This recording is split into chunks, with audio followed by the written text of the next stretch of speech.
Hi, I'm Susan Yerkes, and I'm talking with Dr. Ben Young, who is a fabulous periodontist here in San Antonio. I'm blushing. And he has written a book about flossing your teeth. It's called The Joy of Flossing in English and also in Spanish. And it's flossing. There's a lot more to flossing your teeth than you think, and there's a lot important about it. Dr. Young, what led you to actually write a whole book about it? Well, I'm a periodontist, and a periodontist deals with periodontal disease. And it just so happens that when I can have my patients flossing effectively, and a lot of people floss but they don't do it effectively, it reduces the amount of retreatment requirements, it improves the quality of care. And I just found after 30 years of doing this, that talking about flossing is a really complicated process, just like you said, and it doesn't really fall into what we learned in dental school and dental hygiene school. It's kind of something that we're so past it so quickly that patients, we just assume that they're going to understand how to do it. We had to figure it out, and so we assume they're going to figure it out too. And the problem is they come up with ways they think work, and they don't. And we're not able to slow it down enough to explain it clearly. And the biggest problem I have professionally is spending that amount of time talking to somebody when there's so much more I have to do. And I don't feel like even the hygienist, if you turn it over to the dental hygienist, she or he has a lot to do too. And the amount of information necessary to get somebody really qualified to understand it, it just takes a bit of time. Yeah, you know, all my life I assumed, and nobody's ever told me differently until I met you, that you just took the floss and you went Right. between your teeth, Yes. and it was done. Right. And in fact, that's not really the case at all, is it? No. And you know, and the other thing about it is the way it is taught, or the way people learn about flossing, because it is promoted. We promote it in dentistry, but we're promoting it with brushing. The problem is when we look at it from an advertising standpoint, which is where money is spent to teach people how to do things. We're taking advantage of the fact that there's product sales that help us professionally to get the word out to patients, and we don't have to do it. The problem is we get really quiet, and then we're relying on our corporations that are making product to put the message out for us, and it isn't quite the right message. Yeah, you don't see flossing commercials. You see whitening toothpaste Well, commercials. the best example of this is I walk into the local supermarket. Down in Texas, it's HEB. Okay, so I go down the aisle, and the aisle for toothbrush products or oral care products takes a whole aisle, and I'm talking 25 feet or I don't know, probably 25 yards. And there's one thing of floss. Yeah, I mean, it's right. like this. And it's not the floss you use. And the interesting thing about this, so you have floss A, floss B, floss C, that's on one row. And then below it are all the alternatives to flossing, you know, because it is hard to do. So now we have floss picks, floss holders, other types of things. And then you look down the aisle, as far as you can see toothpastes, and you can see toothbrushes, and you can see whitening products, and you can see mouthwashes. Why? Because as a marketer, you're able to differentiate things. I mean, every year when a new Star Wars character is introduced, you can have a toothbrush with that person's figure on it and sell it. And then your teeth fall out. But the problem with floss is it's just a piece of string. Right. Exactly. So how do you differentiate the one versus anything else? And so what happens is we know it's important, so we just say brush and floss. And so we're letting the floss kind of piggyback on all of this other, so it gets a little airtime.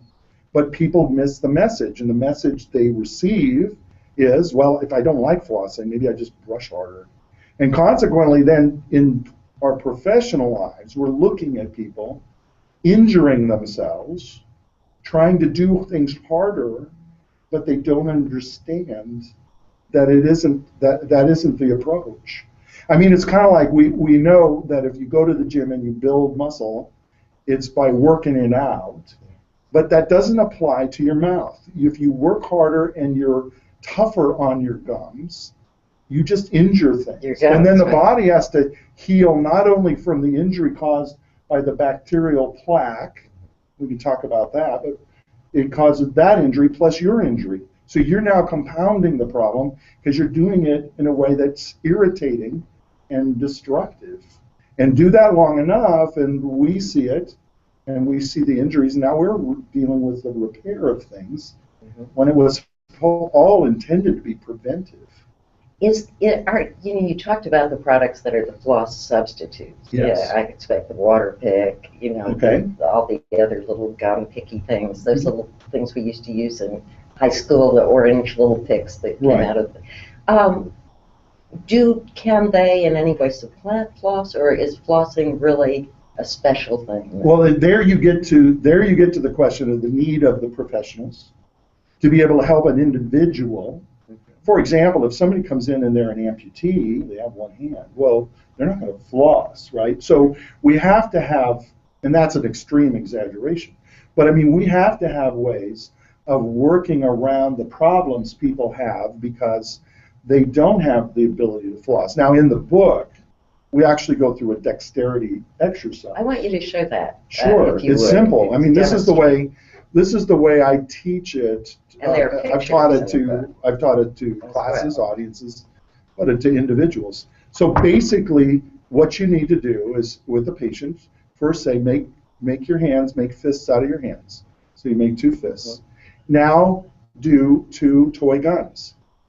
Okay, so you're pointing your fingers like this. Everybody in Texas can do that. Sure, and yeah, go Raiders. Yeah. Sorry for all A&M people. So anyway, so now you're pointing. Now take your 2 first fingers, put them together so they're touching. From a medical standpoint, what are you doing here?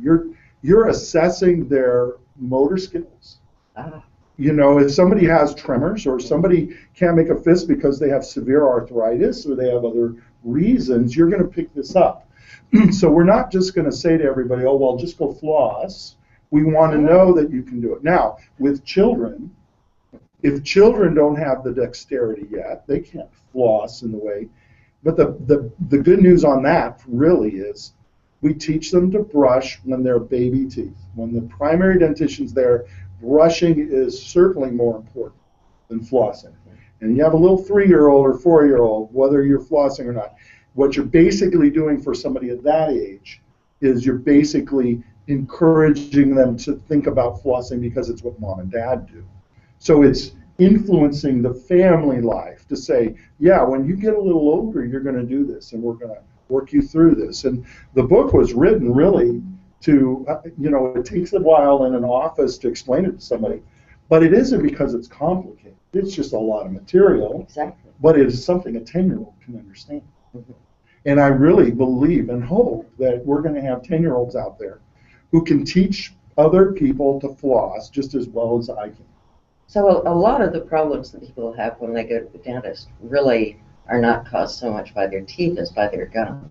And that's kind of what you're protecting here, is that right? Well, I mean, plaque is a bacteria that's causing effects on teeth and gums. So flossing is going to help us with tooth decay. It's going to help us with periodontal disease. But back to the dexterity thing for just a quick second. So we have the toy guns, and you put your fingers together. Now take your knuckles and put those together as you point your first fingers toward yourself.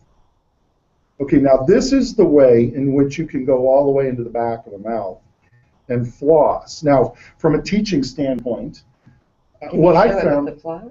Oh, sure. What I found was that we were doing the dexterity exercise. So I mean, even if you have a little kid, they could be able to make fists, touch, bring it together. Now, the biggest mistake people make, and I'll use floss to show this, is they wrap it around their first fingers. Just seems to make sense. And they try to get everything into the back with the other fingers there. Yeah. And there's no way to do that because basically your hands are bigger than your mouth for most people. Right. Unless you're an Can't alligator. keep both fists in your mouth. Yes. If you can, So, then well, floss. then you join the circus. Okay, but for most of us, we've got to find a way to get to the back.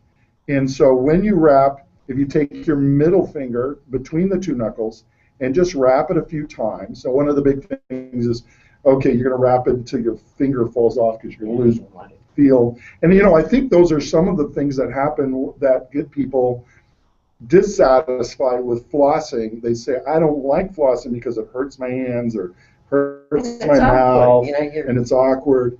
But they're making those decisions based upon their attempts, and their attempts, I would agree, probably are hard and don't work. But this is the way that's easiest to go into the back of the mouth. You wrap it a few times around the one hand between the two knuckles, and then you wrap it around on the other side and make the fist so that you're pointing your fingers together. Now you can push this floss all the way to the back. And now you're putting two fingers in your mouth, one on each side of the tooth you want to floss. Like that. Right. The closer you are to the object you're flossing, the more you can control what you're doing. So if you're out here trying to do something, you have a very good chance you're going to snap or cut or do something. But if you're in close, you can get all the way to the back. Now, when you go between two teeth, you gently saw through the contact of those two teeth where they're touching. Gently go through it. You're not snapping up. You're just going through it. If you have troubles, if the floss frays, if it doesn't go in, or if it's too loose, those are the problems you want to talk to your dentist about. Because if you can't floss, the bacteria don't care.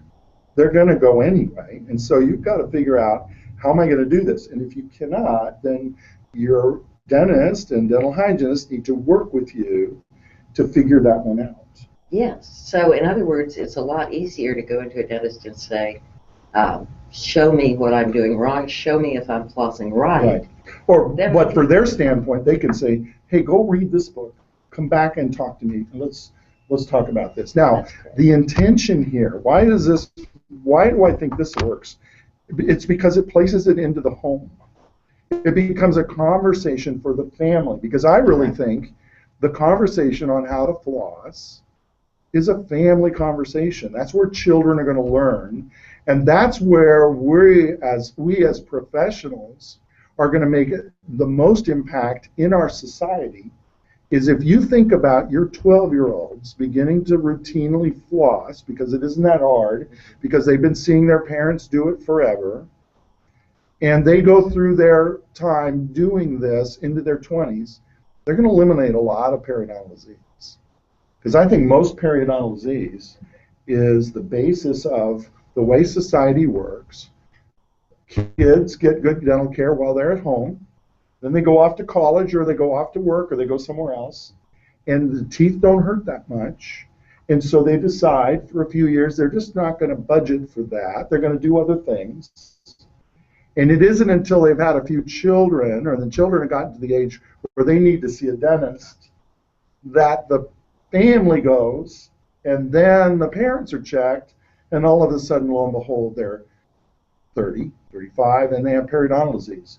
Well, what is the average for periodontal disease? When do we talk about it? And I'm talking now clinically to professionals.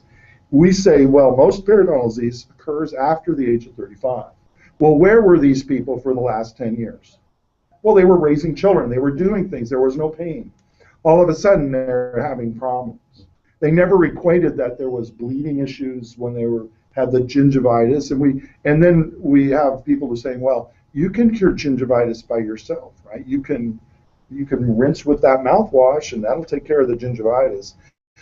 So we have people self-medicating, self-treating for a decade, and all of a sudden the bacteria have gone way beyond where they've been working. And so now we have disease at the level of root and bone in deep pockets, and they can't reach them. And so now we have to do it. But they could have avoided it had they been the 12-year-old who started to floss routinely. And yes, go to the dentist. But that would have prevented a lot of this. And so that's where the book comes from. The book comes from the idea that we need to put this back where it belongs. It's not the topic for the dental office. The dental office needs to pick up once people are already attuned to and like to floss. And right now in society, argue with me if you want, but I'll tell you, most people, when you say dental floss, they're going to say, I hate it, I'm not doing it, I don't like it. And it becomes the joke in society. We don't want to floss, okay? But the irony to all of that, when you talk about what we can do for society to prevent disease, what is cheaper than floss? It's less than a penny a day.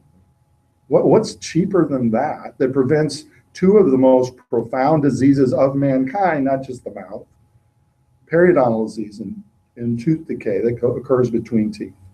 And that can lead to heart disease, can it? I mean, all sorts of infectious. Yeah, absolutely. Right. So, I mean, it's got its profound elements there. And we don't have the time. I don't have the time to spend it talking about it in this context for every patient after patient. And that's when a book works. If this becomes a YouTube thing and it encourages somebody to do something. But my desire would be make it simple. Talking to myself about writing it, make it simple, make it something people can read, and also address all of the other elements outside of floss that are competing with it, and put some things in perspective here. One of the things I came up with was the idea that it's a matter when you're writing something, you try to clarify things down, and that's, you do that well. But I mean, that's the kind of we talk about things, but when you're forced to write it, you kind of have to step back and think about it a little bit more. And one of the things that kind of occurred to me, this is after 30 years of doing this sort of thing, is that floss works to prevent. It doesn't work to treat. You've got to be clear. You can floss only to prevent. What does that mean? That means that when a person is done flossing, they should have no tingling in the mouth. They should have not any changes to anything. It is because they've gone into the habitual routine of doing it in a way before diseases occur that you're preventing those diseases. Now, if the diseases happen and they're untreated and you attempt to floss on top of it, you're not doing a whole lot. So flossing does not eliminate disease. Dentists and hygienists help work with a patient to eliminate diseases or control for diseases. But in the prevention, the management, flossing is incredibly important. Is there a difference, and this may be, again, something that an individual needs to ask their dentist about, but are there situations in which you would use the waxy floss or the stringy floss? Sure. Does that, what? Oh, my answer to that one is to the patient, pick the one you want to use. Try them all. Do whatever if you have a lot of space between teeth and things go in easily, then you're going to go to a thicker floss. You'll go to a tape. You'll go to waxes and things. Or if it's tight, you might go to waxes. But you also have glide floss, which is more of a Teflon as opposed to nylon. So you've got the slippery elements. But if you're not that person, you might not like that floss. Now, I like flavored floss. I don't like why mint. not? Yeah, why not? How many do they have, like? Oh, I don't know. I would think. Yes, I'm looking for the cappuccino floss, but I haven't found it. But all right, well, there's a market. Okay, we're going to find flavored flosses. The marketers can go for that. But other than that, it's just a piece of string. And they just have to learn to do it. Now, part of the book, too, is it's the technique to do it. But it's also understanding what it is you're trying to do. So we have to talk about plaque. We have to talk about what's causing the diseases. And I go so far as to say, you've got to think about when they're given enough time. If they're given enough time, they're going to reproduce and thicken into something that then causes the body to respond. And so plaque is not just a bacteria in your mouth. plaque are the certain organisms that have the capacity to replicate and also to integrate with other organisms to create a mass that the body then responds to. And the body will respond by a process. In other words, it's kind of like an injury. So you have enough chemicals from a plaque that's sitting there long enough, and all of a sudden the body responds by opening up the capillaries. The smallest blood vessels in the body are the capillaries. That's where nutrition is exchanged. That's where oxygen and carbon dioxide are exchanged from cells down at that level. So they open up because they're now going to pour stuff into this area to do battle. And what comes into the area? White blood cells. What else? Antibodies.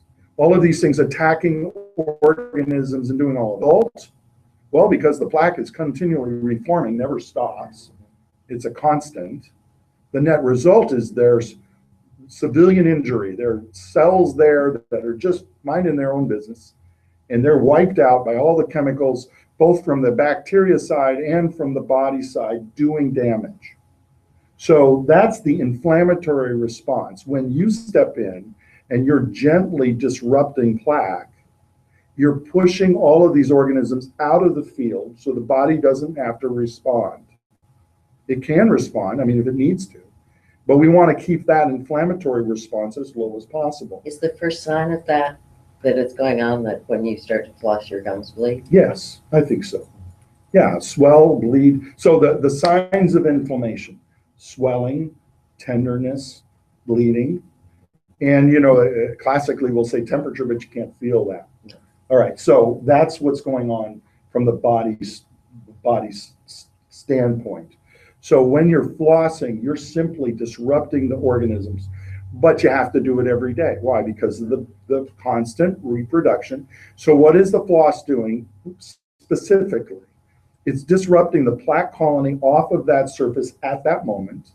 Those organisms float away. They're killed by some things in saliva. They're swallowed, and your stomach acids kill them. But the point is, those particular organisms are not going to come back. What are going to come back are other ones that then begin to grow after you have a few minutes. The few minutes after you flossed, you've got organisms now recolonizing. They just aren't at the point at that moment where you have to refloss, but you better do it probably in 24 hours to disrupt it again. So it becomes, in the book, this is the habit pattern, this is the behavior you need to do. You need to get into the routine. You need to understand it's preventive. It's not, you aren't looking for effect, because hopefully you don't have any yet. So what is the most important time of day for most people to floss? Yeah, that's a good question, and I don't have one. I used to floss at night. I now floss in the morning. I floss when I take out my meds, when I'm taking medication. I put the floss out, and then I have a drawer by my sink. So I take the things out I'm going to take. I put out my floss. I put out my comb. I have my razor. I do all that stuff, and then I'm sleepy. I don't know what I'm going to do, but all I know is that I'm going to get all of it in the drawer by the time I leave. So I know I have flossed even if I don't even remember it, because the floss is no longer on the counter, it's in the drawer, and I took it out, so I know I flossed even though I'm half awake. Now, some people will argue, well, you should do it at nighttime, just before you go to sleep, because you're disrupting the plaque off of the surfaces at the time when it's quietest, where they're going to grow fastest. I don't have an argument with that one. That sounds logical, but it may not fit in with somebody's routine.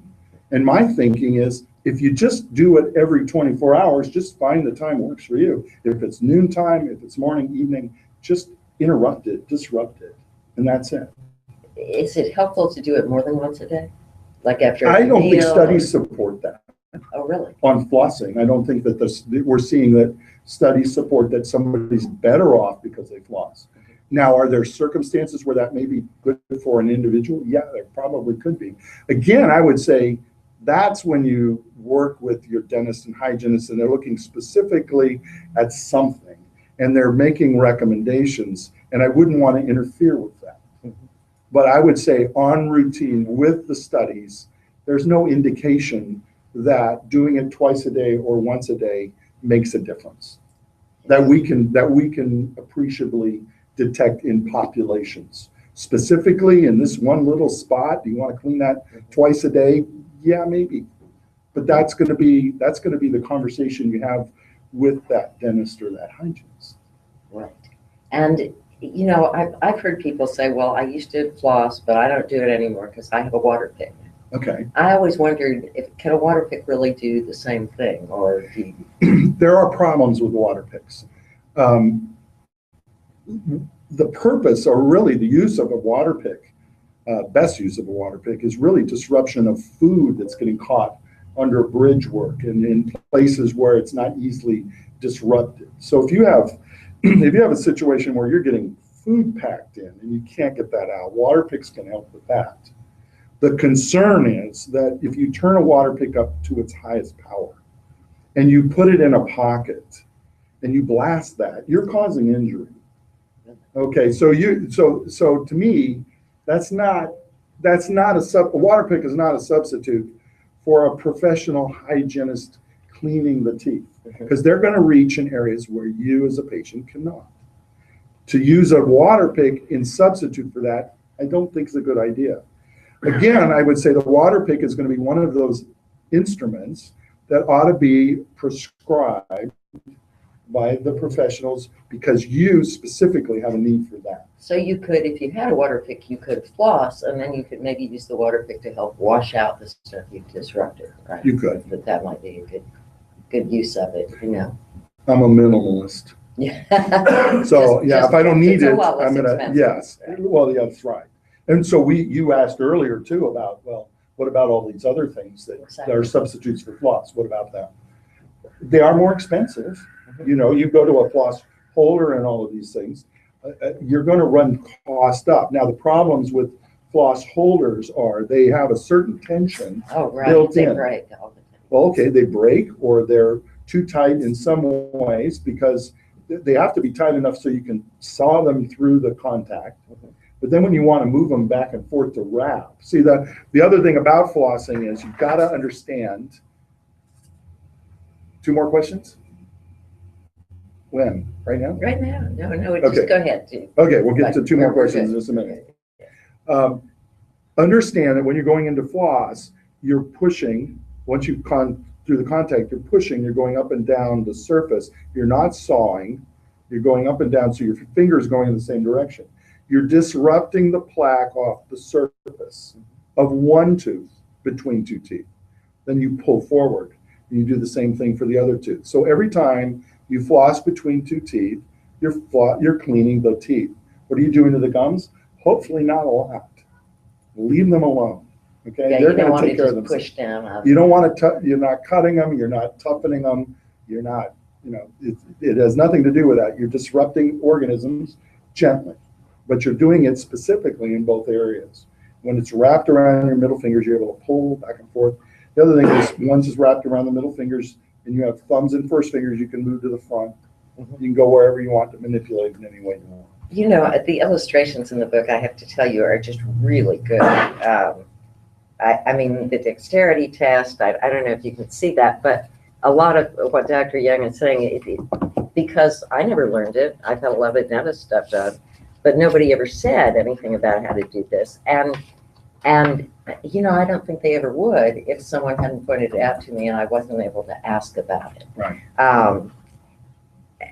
And, you know, it addresses everything. I mean, if your mouth isn't healthy, you know, issues, a lot of this is stuff that you will want to take to your dentist and, you know, talk to them about. And then, well, I think strategically, it's the best way is for the dental office to give it to the patient. yes, I don't really think patients are going to go to a bookstore looking for a flossing book. They could, but I really think there are a lot of more interesting things they may want to pick up. well, I don't think they understand They don't that understand, it's not right. just like that. Right. If you don't know that flossing It's is- really a tool for the dental office to give to a patient, but a patient could get ahead of a dental, or let's say the patient has a relative in another city that mails them the book. Well, they take it into their dental office and say, yeah, I want to talk about this. I could see that happening. So you want to ask them a couple of questions? You know, the idea, I have to say, the idea of having the book, you mentioned earlier that the idea is that the book is at the house. Right. Then there's this thing to start a conversation. And I was thinking, you know, in the very computer age where we read so much online, we've got so much online, there's nothing like a physical thing that you can look at and pick up, because you're looking at the computer for a minute and then it goes away.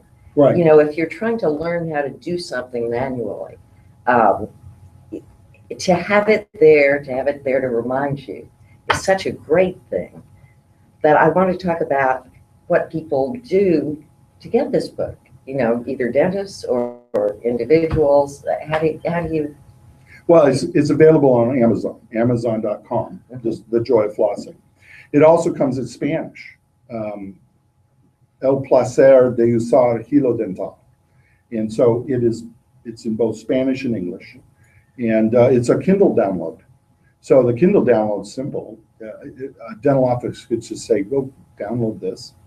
But if it's something where a dental office has the idea they're gonna do a campaign, they want to do something, well, contact me, because we can probably work in larger bulk numbers. Because I'll tell you personally, one of my desires, the first chapter I talk about how I learned to floss, which I think is really a good story, because it's instructive that a lot of the things that we learn in life don't come through some professional approach.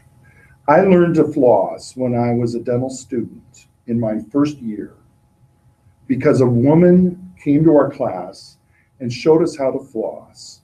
And she was neither a dentist nor a hygienist.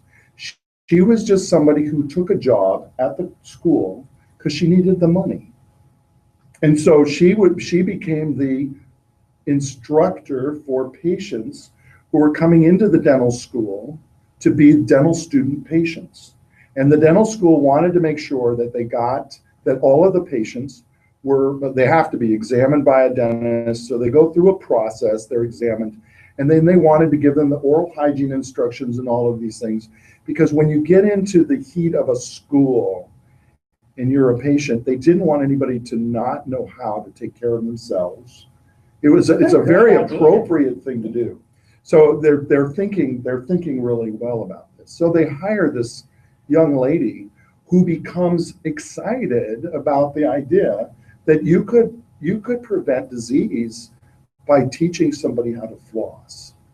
And so she came to our class, and we were freshmen. We weren't even safe with patients yet. We had not given one anesthetic.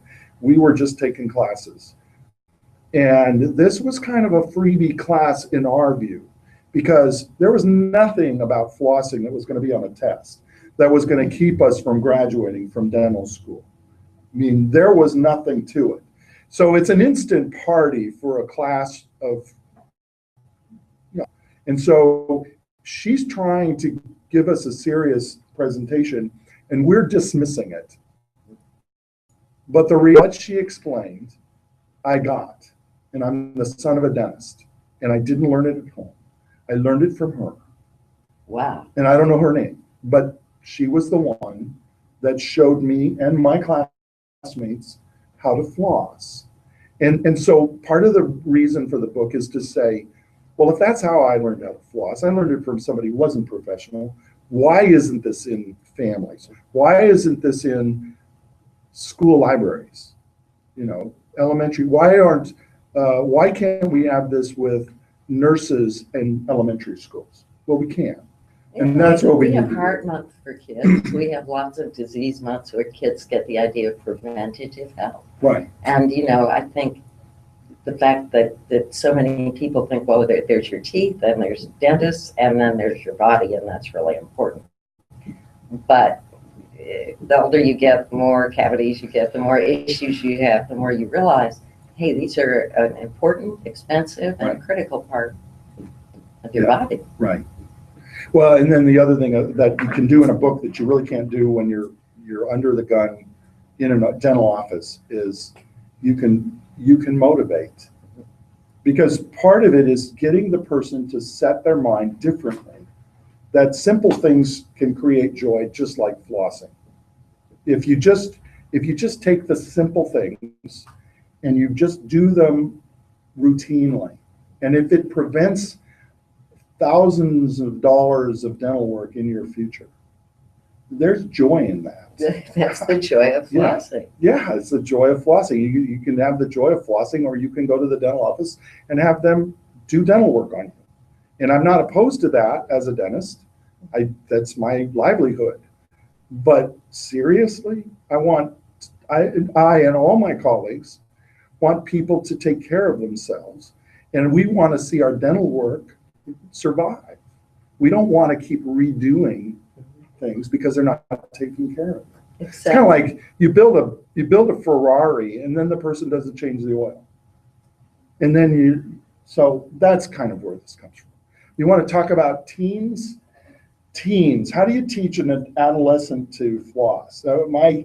It's very simple. It only took me a couple paragraphs to talk about it. And that is, if you want to be social, and you're not, and we're not talking social on Facebook, we're talking social like in front of other people. The best people socially dating are flossers, because you're going to remove the bad breath risks, all of those things. So it's not like you just pop that mint when you see the guy. Yes. That's not the answer. No. I mean, to me, that's how I would motivate I would try to. I would try to say, if you want to be attractive to the opposite sex, floss. You want to have it, and it affects your breath then. It affects your breath. It's going to affect the way your teeth look, the way your gums look, all of that. And if people are up close to you, they're going to see all that, and they're going to smell all that, and you don't want that. So here's what you do. That's, to me, it's been a difficult thing. We are, as parents, I totally understand that when you have a toddler, you're totally into parenting. You want to do the best and all of that. By the time they get to 10, 11, you're getting a little tired, and they're getting a little tired of you, and they want to pull away, and they want to do their own thing. And it's at that time in life when flossing becomes something that is going to really help them. When they start to get their permanent teeth growing in and they begin to touch, and that flossing can work, that's when they need to start. And so they need to connect with dental offices, and they need to be promoted in all of this as little ones, so that the first conversation about flossing isn't really about kissing. It's because the little one grew up and they watched people, and they said, I wanna be like my parents, and so it's an additional motivator. Well, before you go to bed, you're supposed to wash your face and brush your teeth, but you're suggesting to add, you're supposed to wash your face and brush your teeth and floss. Right. Yes. Simple. All you have to do is practice it. I guess I'm old school in the sense that I really do think parents have the responsibility to make sure their children are well taken care of. So you're giving them baths. Teeth and gums are important. They need to be managed. We don't want to stress people out over that, but we don't want it neglected either. Yeah. So it isn't something where, it's behind their lips and it's private and I'm not going to bother it. I'm the parent. No, I had a mom she only stands to about this tall with me, and she brushed our teeth. It was my dad. I never got any cavities as a kid. It wasn't because my dad was a dentist. It's because my mom brushed my teeth and my siblings' teeth until I was taller than she was. So it started out, I was on a stool and she would brush my teeth from behind. And then we put the stool aside, we were kind of equal. And then eventually she was on a stool and she was brushing my teeth. So probably about age 10 or 11. And I didn't know that was unusual. I was just in that family, and that's the way it was. Am I grateful? Absolutely. Absolutely. Because I don't have the decay. I didn't have those issues. It's not because I'm so clever. It's because my mother made sure She wasn't going to have any decay. Maybe it was because the parents, you know, she never wanted to go to the dentist, being my dad, and have to face him because there was decay or whatever. I don't know. But whatever it was, it worked because my mother pushed it. That's great. And so to me, I would say that's a good thing. That is You know, step in there, be a parent, do the things that you need to do. They'll forgive you later. And we're supposed to talk about free books. All right. Well, we came to the agreement that, and I think it got publicized, I hope so. We're going to offer a free book to anybody who writes, who's registered to this, who came into this thing, the first 50. And so the simple way to do that is make your title of your email. You'll email me, ben@thejoyofflossing.com, and put as your title, The Joy of Flossing.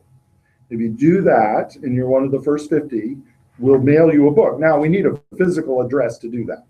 So give us a physical address. I don't care. Post office box works for me. The wrap up, the free books. Okay, so for the first 50 people who've signed up for this, is that right? We're going to say that, or okay? And you want a free book mailed? What you do, send me an email at ben@thejoyofflossing.com. Ben@thejoyofflossing.com. Right, and make your title, so we'll pick it out of other email, The Joy of Flossing. Just say The Joy of Flossing. That's all we need. And then in the content, give me an address we can mail the book to. If it's a post office box, fine. Wherever you want it physically sent, we need that information. Okay? Now, one of the things I wanted to also say was, on the back of every book, if a dental office is giving these as gifts to patients, on the very back page, there's a little place there that you can put with a mailing label, or you can pen it in, but we use mailing labels, and we put the website of the dental office where the book came from. So when these books go out and people are reading them and they like what they're reading, it's coming back to you. And that's the beauty, I think, for dental hygienists. I really want to thank you, dental hygienists, for the work you do. I think it's not easy, especially if you're the ones that are kind of in the role of having to be the nag. And telling people to floss is a naggy kind of thing. And you don't need that. You do enough good things, you don't need that reputation. So switch it around. You give somebody a book. You say, I'd like to give you this book. It has all of the content. And then you come back and then they've read the book. You have the conversation about flossing, and you're a good person, not a nag. There's the trick. That's bad. So great. I think we've covered a lot of ground. We've done a little demonstration. We've talked about why it's important to floss and really how critical it is and how much we don't know about it, myself certainly included. But I know a lot more since I met you, and I think people who've listened and who get this book are going to know a lot more too, and amaze your friends. You know? Great. And a flossing trick. Better breath. I love it. Yeah. Better breath, better teeth, better mouth. Good deal. It's a good thing. Well, thank you, Susan. Thank you very much.